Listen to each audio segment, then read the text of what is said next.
Iman Gadzhi has one of the cleanest looking studio set designs you're likely to see on the platform. Its sleek, minimal design is what makes him and his channel portray a professional look that to some would seem impossible to achieve, expensive to create, and simply not feasible in a small space at home. I'm on a journey to debunk those myths, prove you don't need a ton of money or space to create something that looks epic. By breaking down some of the biggest YouTuber studios, I'll reveal how you too can get their look for your own space. Let's start by breaking down Iman Gadzhi. Let's start with his key light. Now I can tell straight away he's gone for Rembrandt. And how can I tell that? Well, there's the old classic triangle of light on his shadow side. So the light's coming in from this direction at about a 45-degree angle. His light is slightly higher than the usual recommended placement, and you can tell that because he's got these dark shadows above his eyeballs. Now it's not a bad look what he's done, but by doing these dark shadows, he's stopping any light from actually hitting his eyes.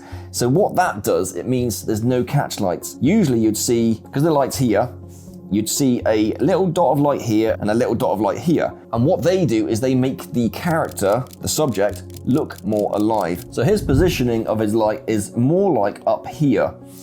He's got his softbox shining down like this, and that is what's causing the darkness on his eye sockets, but also still giving him the Rembrandt look with the triangle of light right there and the rest of the light on this part of his face. That's one area that you could do but also improve upon. Make sure you can get a catch light in your eye as it makes you look more alive. Light number 2 is his hair light, and he's got this positioned, I think somewhere out of shot. I think it might be up here. Could be a panel light, it could be a tube light, but it's set to daylight to match the key light.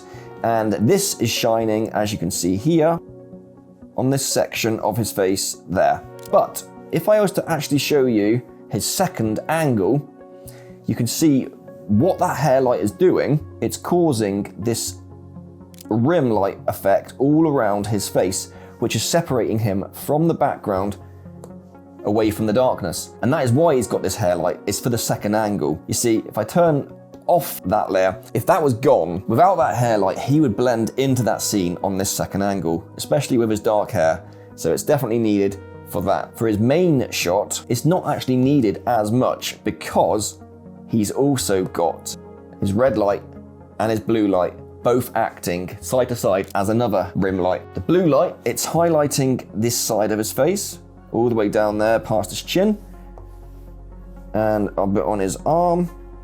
And then the red, it's doing his hair, his quiff, and it's also highlighting this part and his neck and his arm. So they are acting as the hair light in effect, but they're colored, and they're doing a great job of providing added interest into a very, very blank scene. Usually I would say about props and how important props are. They are important, but he's got one prop. He's got his little light bulb there. Is it the B7, I think it's called? And that's causing the blue light. He's also got a tube light here, which is the red light. And let's say he's also got his microphone. That's another prop. I mean, that's an essential prop because that's what's recording his audio, but he's making use of it as part of his scene. But actually, the most important prop he's got is this one here. And do you know why that's important? That's his business. This is what makes him his money. And by having that in the corner of a shot in every video, it just drives home, this is me, this is where you can find me outside of YouTube if you want to take on my course, learn from the best.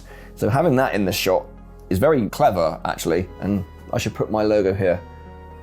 Work with me here or something. If you want to work with me, just click this link. On his second angle, there is no props other than the microphone. That is it. He's just gone for the complete bare minimum look, and it's really effective. He is the star of the show. You know, there's nothing else in the way. Just him, his microphone, just getting his point across. You could say another prop is his background feature wall, and this is a new addition for his latest video, which I'm loving, by the way, and this is the thing that I want to get for my space. I think they're so effective, they work so well with lights hitting them because of the shadows it causes. It's this slat paneling, it's the acoustic wood, these vertical stripes that just go on forever and ever and ever, and they create a real nice textured back wall. You can get them in almost any shade of wood, and they add that real contemporary look to your set. I think they're really effective though. They come in like 60 centimeter panels, various lengths, If you want to go vertical, that is. Obviously, you could go horizontal. Most people, though, I've seen go vertical, and that gives the illusion of extra height because you've got your vertical lines going all the way through the set. And they also provide great sound absorption, so they're a great alternative to those disgusting foam panels that you used to see. These are the sexy version of that. So they might not be as good at doing a job, but they do an attractive job. It's a win-win there for me. But yeah, that's something I'm looking to get next and want to experiment with. And I think it's something that would level up any set. And even just doing a section of the wall can look really sleek, like what they show in their promotion material. The positioning of Iman is also quite effective. He's just gone for central, bang central. If I just draw a quick grid, you can kind of see where he's positioning himself, where his eyes are. They're on the important rule of thirds line. He's not quite central, but he's central enough for me, so he needs to go that way a tiny bit. He looks central to me in the shot, and it's well balanced. The lighting is the same distance here as it is here from the edge. Something interesting happening here, something interesting happening here, set. He's in the middle, and his logo's there. I mean, that's all there is to it. A really simple set, not much clutter at all. Just effective lighting that really draws you in, looks professional, and yeah, I can't fault it other than a slight tweak to his overall positioning. Go left a bit more, man, just a tad more. And then one more thing to talk about is his clothing. I haven't seen many videos where he's done anything different other than wearing a plain coloured shirt. He hasn't got Mr. Blobby on his t-shirt, has he? So he's not going in for anything funky here. If he was, it wouldn't look quite as professional. As we know, patterns and busy graphics draw the eye away from what's important, and what's important is us looking directly at Iman in the eye, and that is what he does so well.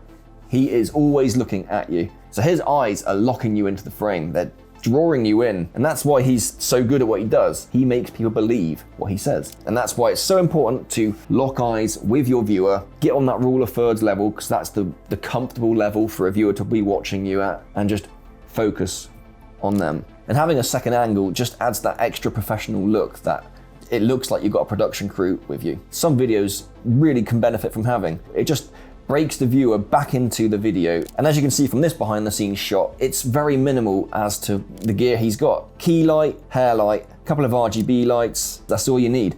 So there you go, there's Iman's set, quickly broken down, real basic stuff, but hopefully you learned something there that you can take on for your channel. There's gonna be a lot more of these videos coming, so if you do wanna learn about other big creators and their set designs, then make sure to follow. If you wanna work with me, then look at the link in the description below, and I'll see you on the next video.